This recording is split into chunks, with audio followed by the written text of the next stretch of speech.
Okay. That's There our he is. guy. Look at that. There he is. Kansas Jayhawks. I got to put my head down for you. See? Oh yeah, you. All right. Hey, welcome to Chicago Back in the Day. I'm Pete Jansons, my co-host Walter Brzeski. Walter Butchie Brzeski. Look who we have on the show today. I see. Mr. Bobby Douglas. I still have my autographed 8x10 that my mother got at the First National Bank. She waited in line during her lunch break. It's the one of you with the long hair and sitting back to pass, I think you with the Rydell shoes on. And I still have that to this day. I'll be done. Well, thanks for asking. Oh, you were the man back in the day. I mean, He's the when man we played now. tackle football as a quarterback and we were running, we'd always say, Douglas to the left, Douglas to the right. Try to mow guys down just like you, boy. Yeah, well, it was a lot of fun. I enjoyed it. Now, Oh, you're definitely a highlight of those days, boy, I tell you. now there might be some lame people out there who don't know who this guy is, but this guy was the player's player back in the day. He did his thing. Lefty, could run. I want to say, what, 69? You were there. You were playing in Wrigley at the time, right? Yes, my first 2 years were in Wrigley. At Wrigley. But even before that, you were at Kansas, and your teammate was John Riggins. Right.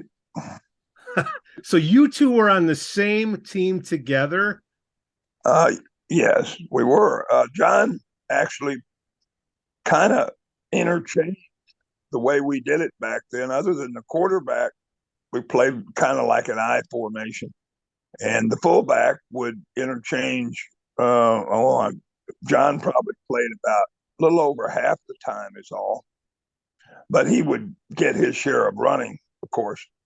But we had a couple other guys, probably better blockers than him, that also played the same position. So it was that's the way we did it back then. And actually the way they do it today now. They come back and, you have two running backs now instead of one. Of course, nobody plays the I formation or split backs very often. Not unless they go in motion afterwards and switch to another. Yeah.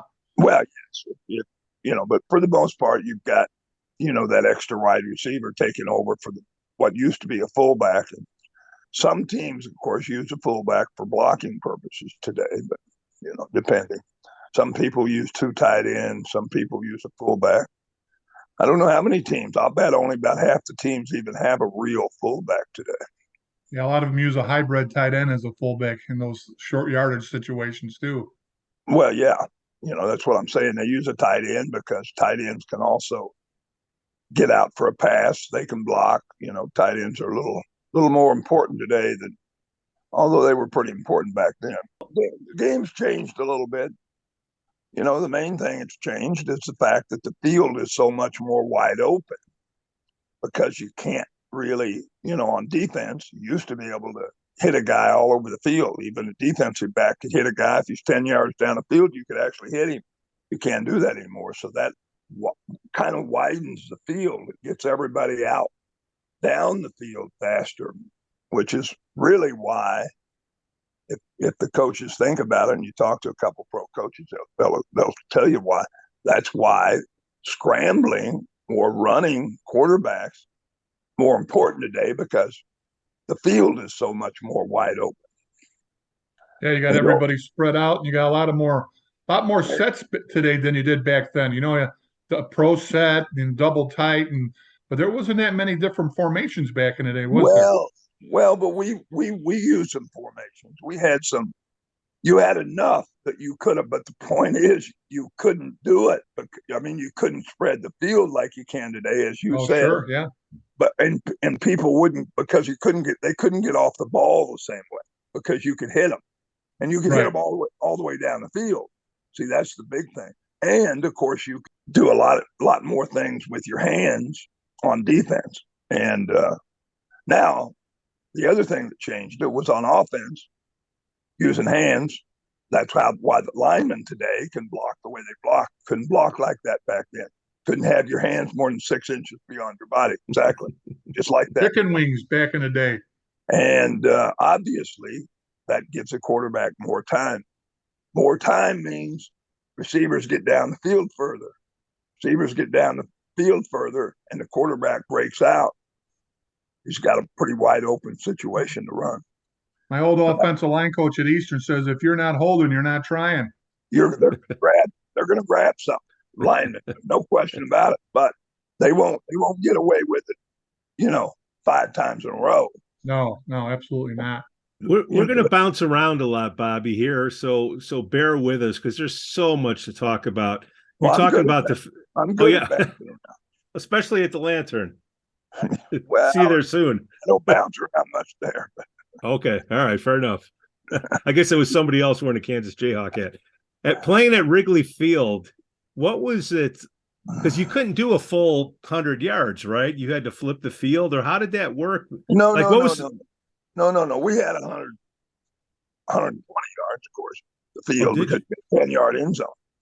No. One end zone was, there were about an angle where the field you couldn't go. So there was a little corner of that end zone that was not part of the end zone.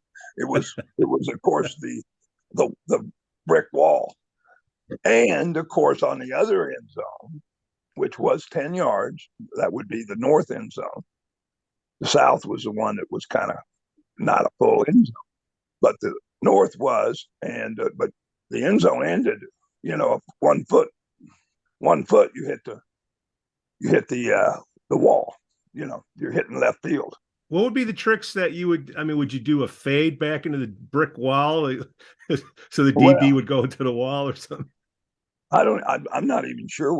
They in my first year or so that they had padded walls there. That's what I'm saying. That was probably pretty expensive for the Bears back then. Have to throw up a padded wall and then have somebody take it off after. Now, 69, that was Sayers last year, another Jayhawk? No. Was that his last year? That was his last year that he had any real yardage rushing. But he played the next year, but was really kind of back. Another guy with knee problems, huh? Yes. Yeah, he had some real bad knees. Or he had a bad knee. I thought Gayle came back. He looked pretty good in training camp at 70. That would be 70. But he never really played any. I think he might have carried a few times. But then you did you go into Payton's years too, or was that a little bit later than you? Yeah, I started Walter's rookie year, and then they traded me to San Diego. Ooh, right to the beachfront, huh? Yeah, actually, I lived right on the ocean. Had a nice. I was making a few bucks at that point, and rented a place right on the ocean. It was nice. Well, can't beat that. Going from Chicago weather to nice San Diego, they had to be good on the knees there. Well, for I'll sure. tell you, yes, exactly. I'll never forget how nice that weather was, practice and everything. Yeah, it's a beautiful place to live. Now, this is Chicago back in the day, and Bobby and I both live in Lake Forest. In fact, we're like 2 doors down from one another, and here we are using electronics. I said next time I'll come over with a beverage, but I've heard so many stories. I guess you're a big racquetball player. You and Reeve Sorey would take on a couple people playing racquetball. No, that's not true at all. That's not me. No, I did play racquetball, but not with Reeve. No. Did you ever play with any of the linemen? No, not really. Okay, all right. I think they started playing racquetball a little bit later. Of course, you know that Lake Forest is known for racquetball. Pickleball now. Now everything's pickleball. Yeah, I'm just getting ready to play pickleball. My knee's fine now, and in another month I'm going to start playing pickleball. Butchie, Bobby sounds great, man. Oh, is that not only do I know about him, but I did a little prep here and read about him. You're an active guy. You've always been an active guy when your body responds to you. Yeah. Yeah, I've been fortunate to be able to stay pretty healthy. I've got a little health thing now. I got some dizziness, but They're not sure. Who knows what that could be? I'm pretty dizzy anyway, so. Yeah, I know. I used to pay for that effect when I was a drinker.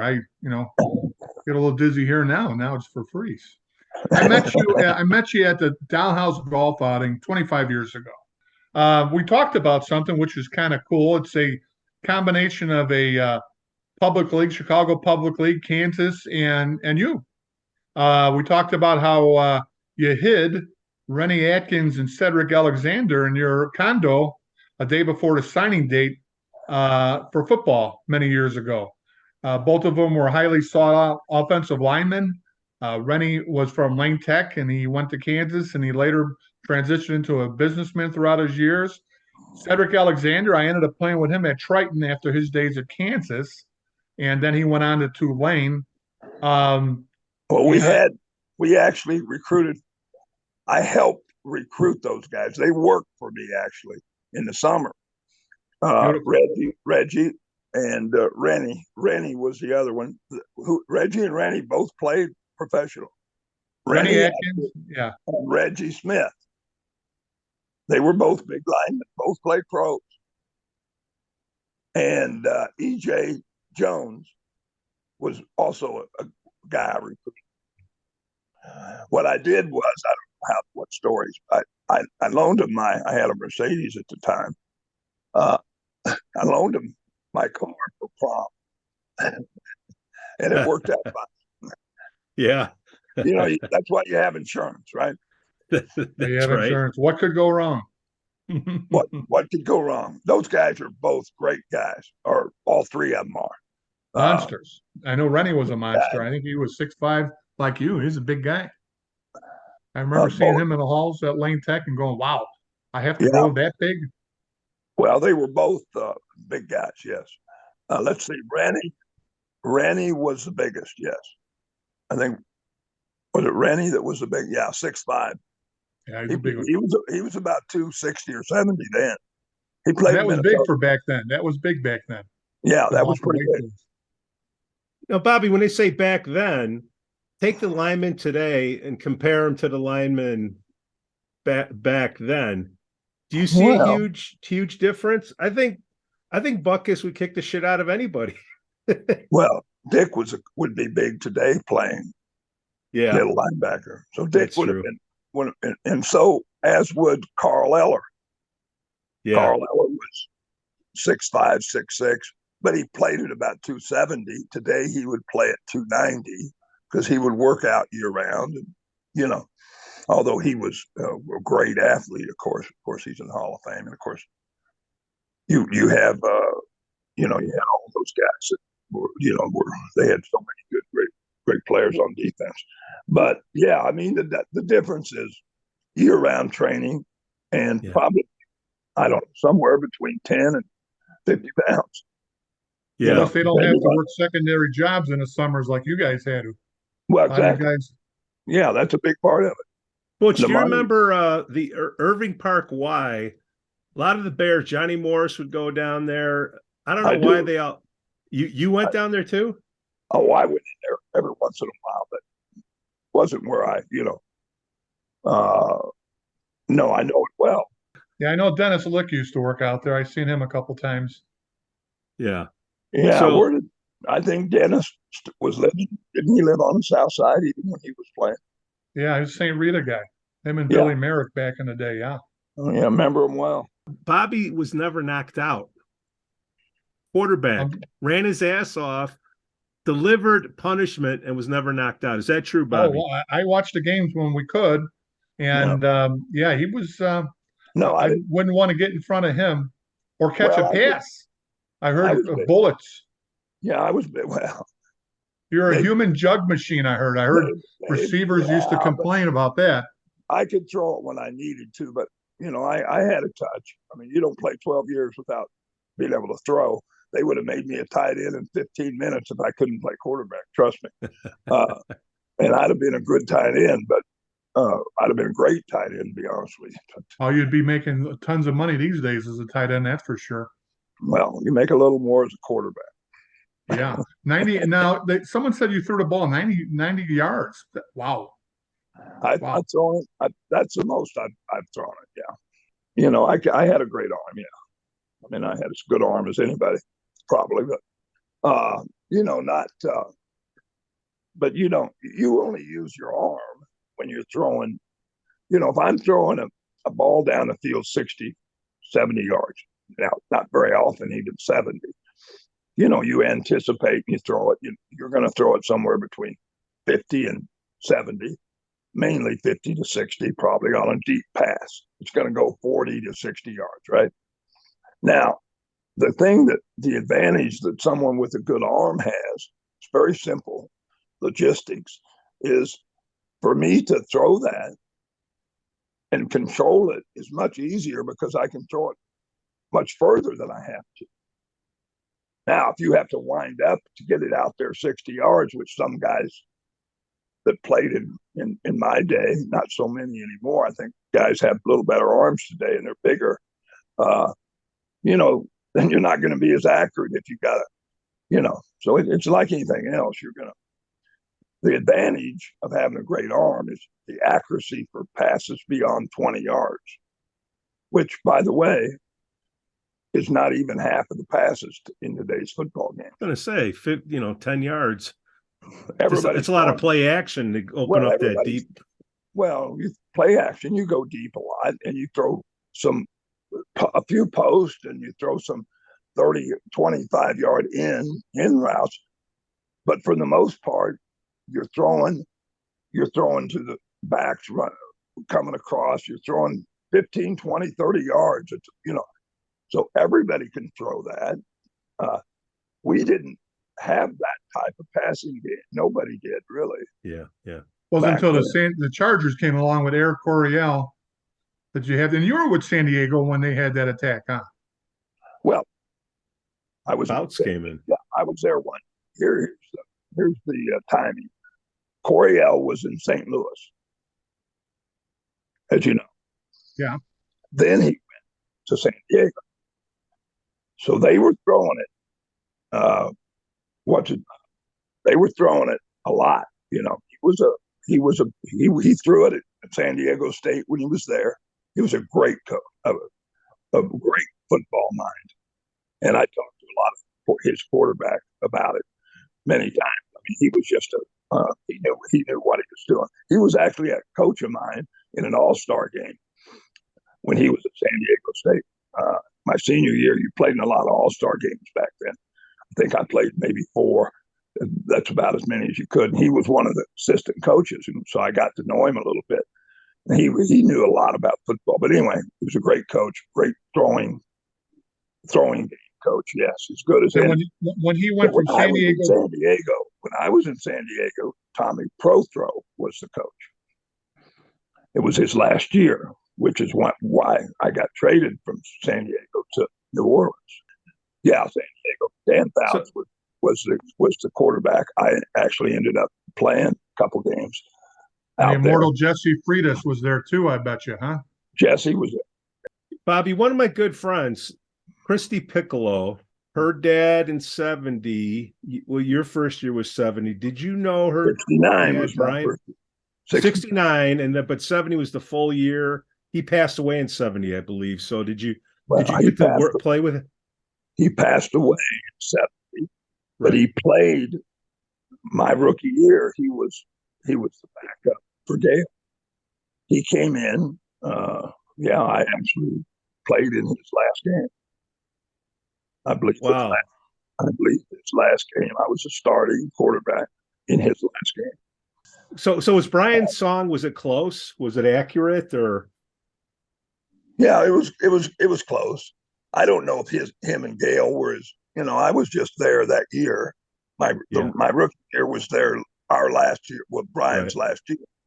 So I got to know them both very well because I ended up being the starting quarterback that year. And of course, we had long training camps back then. We were 8 weeks in training camp, so you get to know guys much more easily than they do now because they're in training camp for 2 or 3 weeks. And then of course during the season you get to know guys, but training camp was longer back then. So they were close.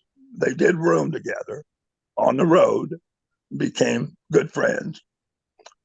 I'm not sure it was as close as they might have shown in, you get a little more drama in a movie, but no, they were close. But Piccolo was such an outstanding person. He had a great personality. Everybody liked him. He got along with everybody. He was like one of the real 4 or 5 guys everybody kind of talked to and went to. And he was sharp, very, very intelligent, and just a good guy. No, he was a very good football player. He really, he for his size, and he didn't have any real great speed or anything, but he caught the ball very well and knew the game very well, knew where to be and so on and so forth. He was a great pass receiver out of the backfield. Yeah. Now those training camps back in the day had to be murder. I seen one schedule from '77. The Bears had 7 preseason games. Boy, that must have been a moneymaker for Halas there. Well, training camp was back then, as you know, what we talked about. You didn't work out year round, so right back then they like you said, guys had jobs. Some of them, of course, worked out. I worked out my all year round, and I still had a job. Rensselaer, Indiana, St. Joe's, huh? That's where the training. Yeah, and it was just different. I would say that it was much harder training camps. Yeah, they were. Of course, we'd bring in more rookies would come in. Of course, you'd get rid of them pretty quick, but I mean, we'd get more guys in than they do now, probably. Yeah, save the legs of all the veteran players, especially in those preseason games. It depended on the team. Some coaches. I played every exhibition game. I played in every game and played almost the whole game, but that was because I was a young quarterback. And then Abe Gibron, who they just didn't think I'd ever get hurt, so they weren't worried about it. I never did, but I'd play even in my when Abe was there, my last 3 years with the Bears. I was going to ask you about Abe Gibron. You mentioned him, and there's a clip that I see forever and everybody else sees where he's yelling, Douglas, Douglas. Yeah. What was that all about? I'm curious about that. I mean, obviously he's a coach yelling at his quarterback, but do you ever see that clip where Gibron's yelling your name? Yeah. Oh, yes. I've seen it many times. Yeah. Yeah. What was that all about? Abe had his way of coaching was to yell. He did that all the time. He was a yeller. Okay. If I was close enough, he was going to yell, what he wanted me to do. And of course I was a little different because I would do a lot of things that, I would scramble a lot. And sometimes he liked it. And sometimes, of course, he didn't. But for the most part, he did, actually. He's the guy that created, even though we didn't have a very good record, I think we were 6 and 8. We led the league for 2 years in rushing because we put in a form of the option, and he ran me. Abe was always yelling at me, because he wanted me to do this or do that. If he couldn't send a play in, he's going to yell, So it was kind of because Abe was such a character. That's one thing I get out of that. And then I know he transitioned after they let him go with the Bears. He went to the Chicago Wind. Remember, he coached a year in that. He coached a year, but I think he was in Tampa for several years. He was the defensive coordinator in Tampa. Okay. What was Papa Bear like? He wasn't really coaching much. But he was always hovering, wasn't he? Oh yeah, no, he was around, and I saw him every day. I could give you some great stories about. He would. I'll take one. He would say, Bobby. He was sitting back in his corner office, and we had to walk almost by it to go into watching film. Quarterbacks. We went from Soldier Field or Wrigley Field down to Madison, in LaSalle there where the office was. What was it? 171, 161 Madison. And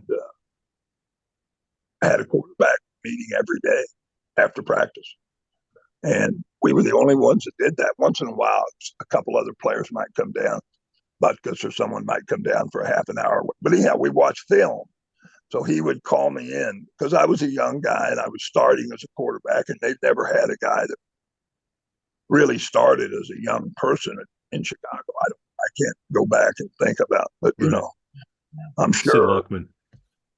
Well, no, Sid Luckman was fourth. He was our quarterback coach my first year. Yeah, Sid, that I can tell you some interesting stories about that. But anyhow, he was a hands-on owner, obviously. So he called me in all the time, and I was young. So because of my being that young, he would just call me in and we'd talk about something. And, I was kind of stubborn, and he would always, we'd talk back and forth and sometimes get in an argument. But he loved that, to tell you the truth. And he had quite a language situation, too. He didn't mind saying some words that weren't very pleasant. Who's going to tell him? Who's going to tell him no? Huh? Well, exactly. The guy knew. The guy ran the NFL, started the NFL, and he's a great person. He was a marvelous guy. I mean, he was just one of these he people. took care of his own. Like, just get back to Piccolo's kids. I mean, that family's always stood behind them. College scholarships, people don't even know any of that stuff. Solid. Bobby, before we let you go, Walter is wearing a orange sweatshirt. I believe it's Tennessee. I think it's because of the draft that just happened. What did you think of the draft? They got a lot of picks, right? Did you like who they got? Well, I can't know a lot about who they got right now. I did like the big. Neither can anybody else. Yeah, exactly. But I like the fact that they went after positions they needed.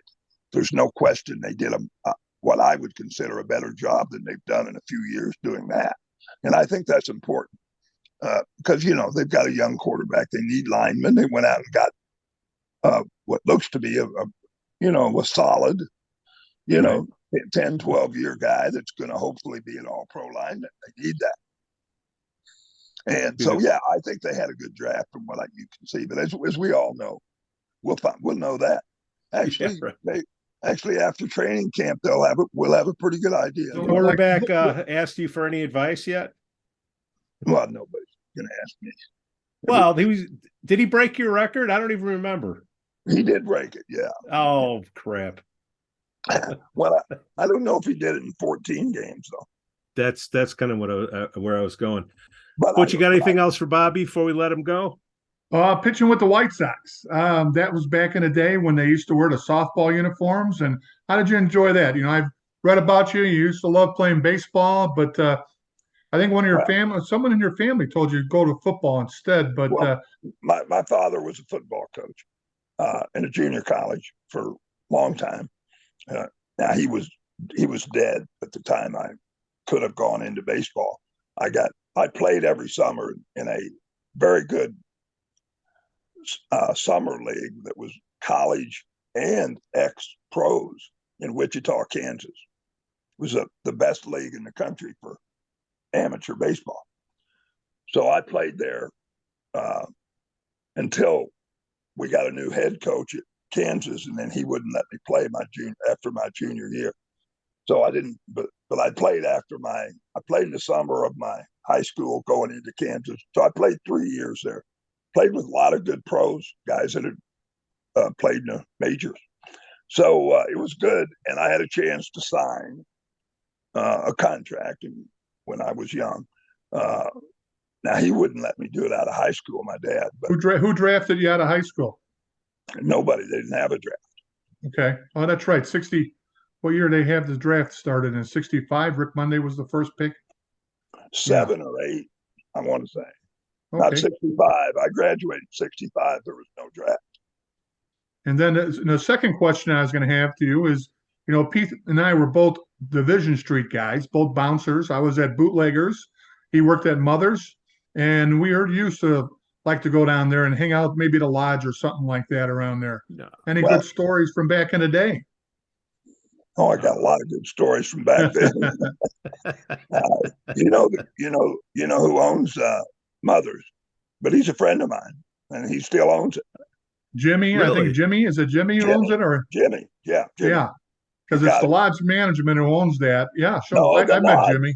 Well, he owned about 20 bars. He's a very entrepreneurial guy back then. Still is. He's about my age though. But anyhow, Youngster. Yeah, that was great guy. the Jimmy, place. God damn, we just talked about him the other day. Anyhow, we'll edit it out in post. I lived down there for 4 years on the Street of Dreams, and had a lot of good dreams.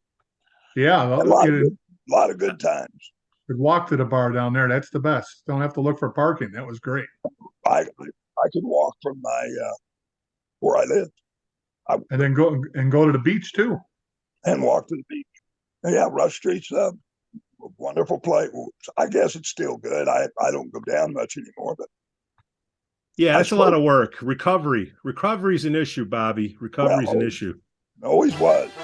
But Bobby Douglas, thank you for coming on Chicago back in the day with Walter and Pete. Good to be with you guys. You too, Bobby. Nice talking with you.